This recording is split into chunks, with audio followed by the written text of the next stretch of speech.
WhatsApp guys, this is মুর্শিদ হাসান। আবার চলে আসলাম আপনাদের কাছে নতুন একটি ব্লগ ভিডিওতে।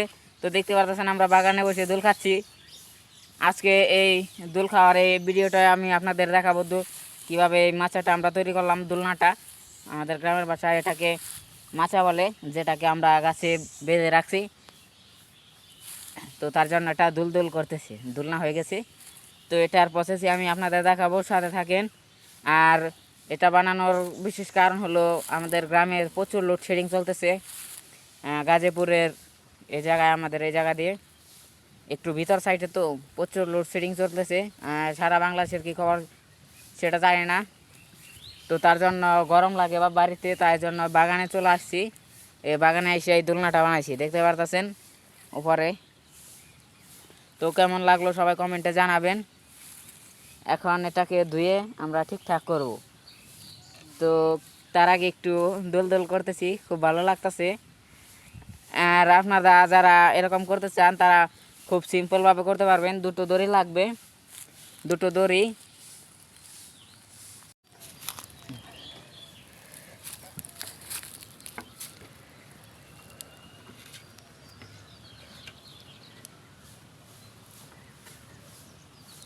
আগে থেকে করুন না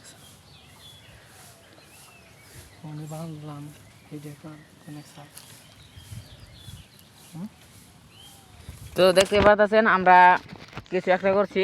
এখানে কি করতেছি আপনারা অনেকেই হয়তো বা বুঝতে পারতেছেন না।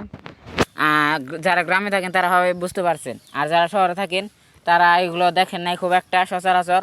আপনারা এটা হলো দোলনা, বা আমাদের গ্রামের ভাষায় বলে মাচাটাকে একটু ঝুলিয়ে দিয়েছি দোলনা সিস্টেম করে। এই যে এই জায়গায় রশি দিয়ে বাঁধে দিছি, আবার এই জায়গায় রশি দিয়ে বেঁধে দিছি, তারপর দড়ি দিয়ে এই জায়গায় এই মাচাটাকে দোলনা সিস্টেম করেছি। তো বাইরে নিলাম। তো আপনারা শহরে যারা থাকেন তারা কিনে এগুলো ব্যবহার করেন, স্টিলের কিংবা কাঠেরই। আর আমাদের কেনার কোনো প্রয়োজন নেই। তো এটাকে এখন আমরা পরিষ্কার করে নেব। ময়লা টয়লা আছে কিছু, সেগুলো পরিষ্কার করে নিতে দিলে দিয়ে দিব। তার আগে একটু উদ্বোধন করার পালা।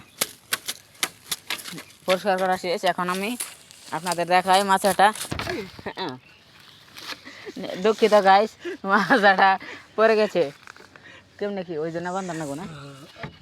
হ্যাঁ, তুমি ধরো আগে, বসে নেই, বাহা। তো এই যে দেখুন আমাদের মাচায় প্রথমবার আমরা বসে মাচাটা তৈরি। তো এখন আমরা উপরে এটাকে বেঁধে দেব, একটু নড়াচড়া করে সুন্দরভাবে বাঁধলে আর নড়াচড়া করবে না। তো দেখুন আমরা কিভাবে বাঁধতেছি, খুব সুন্দরভাবে বেঁধে নিব।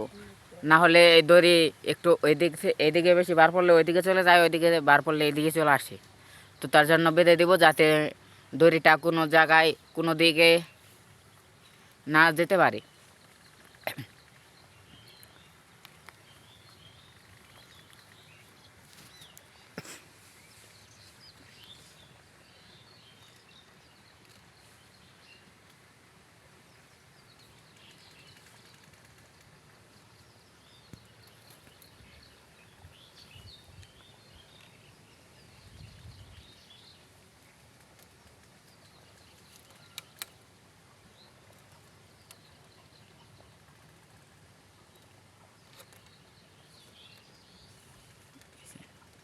তো দেখতে পাচ্ছেন খুব সুন্দরভাবে আমরা বেঁধে নিলাম।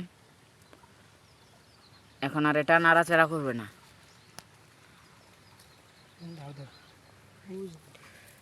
তো বাকি অংশ কেটে নেব, সেমভাবে এটাও বেঁধে দেব। আমি যদি আপনাদের একটু ভালোভাবে দেখাই তাহলে আপনারা বুঝতে পারবেন।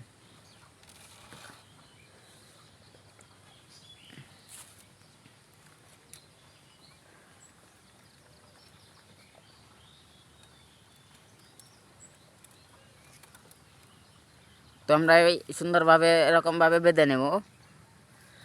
তো বাঁধা শেষ হলে দাও দিয়ে কেটে নেব। তো দেখতে পাচ্ছেন আমাদের মাচা বা দোলনার সেটআপটা কেমন হলো সবাই কমেন্টে জানাবেন। আর আমি একটাই কথা বলতে চাই সবসময়, যেটা আপনাদের বলি, আপনারা প্রত্যেকেই আমার ভিডিওগুলো বেশি বেশি লাইক কমেন্ট শেয়ার করে দিবেন। আর আমার সাথে থাকবেন। সবাইকে ধন্যবাদ। আসসালামু আলাইকুম। আমি আপনাদের দেখাই দুটো দড়ি, যারা করতে চান এরকম একটা কাঠের কিংবা যে কোনো কিছু নেবেন। আমাদের একটু ফাঁকা ফাঁকা আছে কাঠের, কারণ এই জায়গা দিয়ে মনে করলেন বসে থাকতে থাকতে গরম একটা ভাপ চলে আসে, এই জায়গা দিয়ে ভাপটা নিচে চলে যাবে, গরম ভাপ উঠবে না। তো আপনারা যারা করতে চান একটু একটু ফাঁকা রাখবেন, তো তাহলে ভালো হবে। তো এই যে এই রশিটা দিয়ে এই যে এই লাঠি গাছের ডালা সেটাকে বেঁধে দিছি দুই পাশে, তার উপরে মাচাটা দিয়েছি। এই যে দেখুন এই জায়গাতে দড়ি দিয়ে ওই উপরের ওই ওই ওই ডালার সাথে লাগিয়ে দিয়েছি। তারপর আবার ওই সেম প্রসেস এভাবেই করছি। তো দুই পাশে এরকম করে নিয়েছি। তো তারপর এই তৈরি হয়ে গেল আমাদের বিখ্যাত মাচাটা। দেখুন কত সুন্দর। হ্যাঁ, দোলনা হয়ে গেছে। খুব সিম্পলভাবে আমরা এটা করলাম। কেমন লাগলো সবাই কমেন্টে জানাবেন। তো দেখেন এই দোলনাটা বানানো শেষ। তো আমরা এখন দোল খাইতেছি। আপনি বুঝতে পারতেছেন কিনা জানি না আপনারা। এই যে দেখুন দোল খাইতেছি, সুন্দর, খুব বাতাস চলে আসছে। তো খুবই সুন্দর হয়েছে। লোডশেডিং গেলে আর কোনো সমস্যা হবে না, কারেন্ট বিদ্যুৎ চলে গেলেও কিছু হবে না। আমরা এই বাগানে এসে বসে থাকবো। তো কেমন হয়েছে ভিডিওটা সবাই কমেন্টে জানাবেন। সবাইকে ধন্যবাদ। আসসালামু আলাইকুম।